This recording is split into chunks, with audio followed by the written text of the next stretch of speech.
everybody. Okay, how much easier would it be for you to reach and maintain those fat loss goals if you could control your hunger hormones? My name is Terrell, and I am one of the coaches here at Beyond 40. And today, I'm going to tell you exactly how to control a hunger hormone called ghrelin. So I'm going to give you a little bit of background first about it.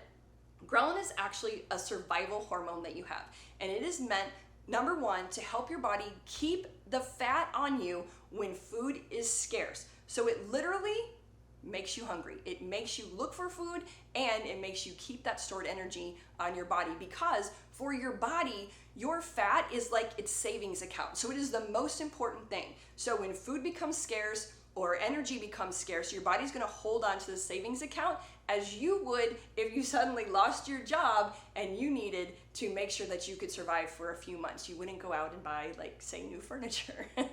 Anyway, your ghrelin is produced in your stomach. It is also produced in your small intestines, your brain, and your pancreas. And your ghrelin levels rise and fall all day long, okay? They are the highest before your meals, which is very telling and very important for you to remember, because this actually means that your body's anticipating your meals and it is very acclimated to your eating patterns.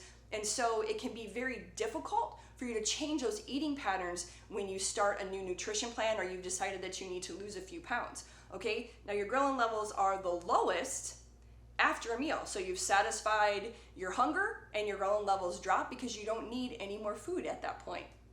Also, ghrelin levels rise as we lower our calories. So when we're bringing less energy in, our ghrelin levels rise because it's trying to regulate these fat stores. It's trying to regulate our energy levels. So as we drop our calories to lose weight, our ghrelin levels rise, which means we get more hungry and more hungry and more hungry. And this isn't something that happens in a month. This starts happening immediately, okay? Also, if you've chosen to do a diet that doesn't dramatically decrease your calories, but maybe you're watching your carbs, or you're doing like we do, carb cycling, or just kind of watching, the bad foods. You just took the bad foods out. So you're starting to lose some of your body fat. You know what? Your ghrelin levels are going to rise because of that also. So we just need to know that anytime we start to shrink our energy stores, our ghrelin levels are going to rise.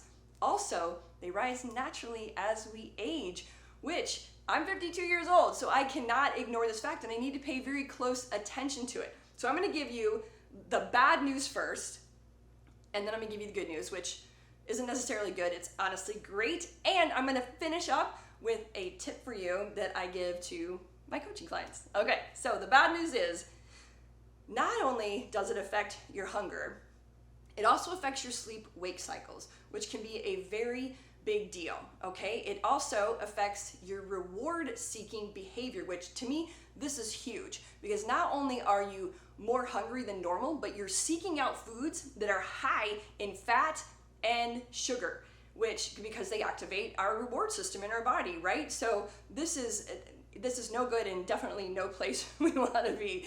It also affects our taste sensations and our ability to metabolize carbohydrates. Another interesting fact about ghrelin is that it doesn't necessarily make us eat more food at each meal. It makes us eat more meals, so we feel more hungry throughout the day. So it's not kind of important that we learn how to control this hormone. It's very important, because when we're eating all day long, we are setting ourselves up for fat storing, even if they are healthy foods, because we are messing with our insulin levels. And this is very big, and you know that insulin is your fat storing hormone.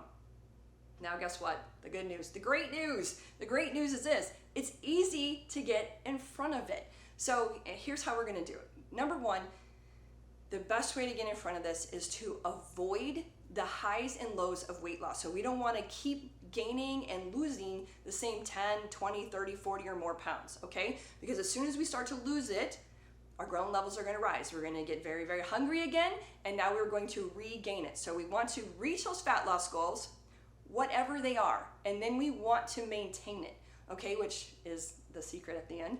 Anyway, and now I want you to prioritize your sleep, because there is a direct correlation with sleep deprivation and obesity. And one of the reasons is because as we become sleep deprived, and I'm not talking about like nights without sleep, I'm talking a little bit of sleep deprivation, like 5 to 6 hours of sleep at night, not enough. Your ghrelin levels are going to rise, which makes it more difficult for you to follow any kind of nutrition plan during the day.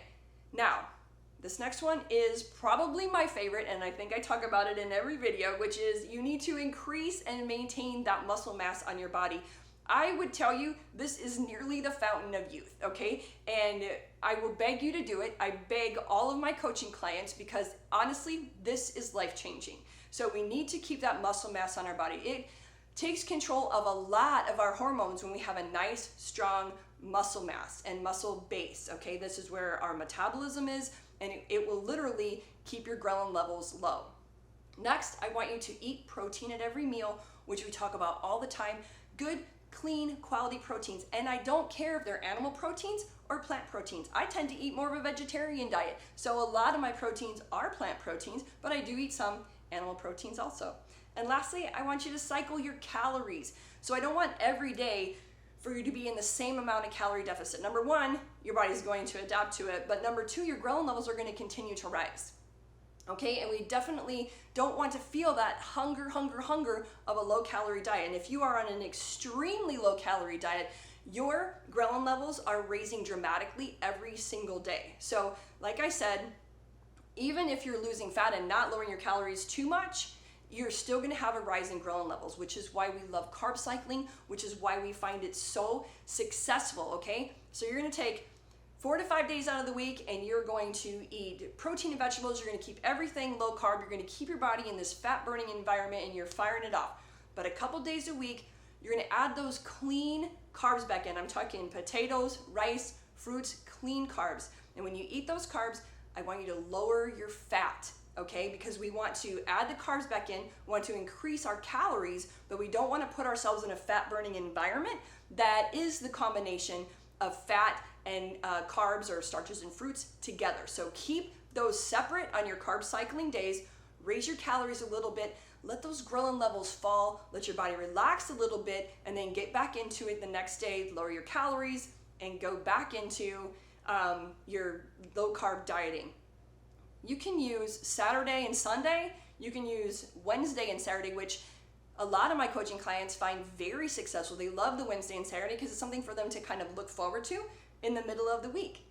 All right, now I hope this helped, but let me give you that tip here at the very end. Thank you for sticking around. By the way, here is a tip that I give to almost every single one of my coaching clients, and this is really helping you get to your fat loss goals, but more importantly, giving you the ability to maintain it without a struggle. So every time you lose about 10 pounds, which normally equates to like one size, I want you to take a diet break. I want you to step back.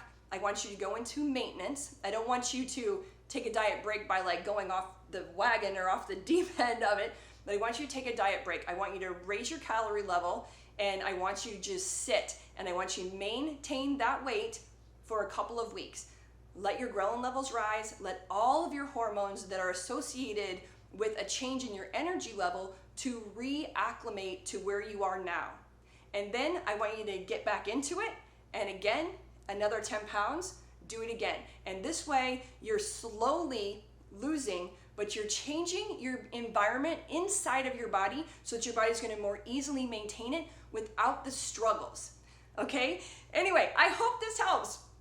And I love to answer questions, so if you have any, drop them in the comments below and I will answer them personally, I promise. Thank you so much for taking your time to watch this video to the end, and I'll see you next time. Bye.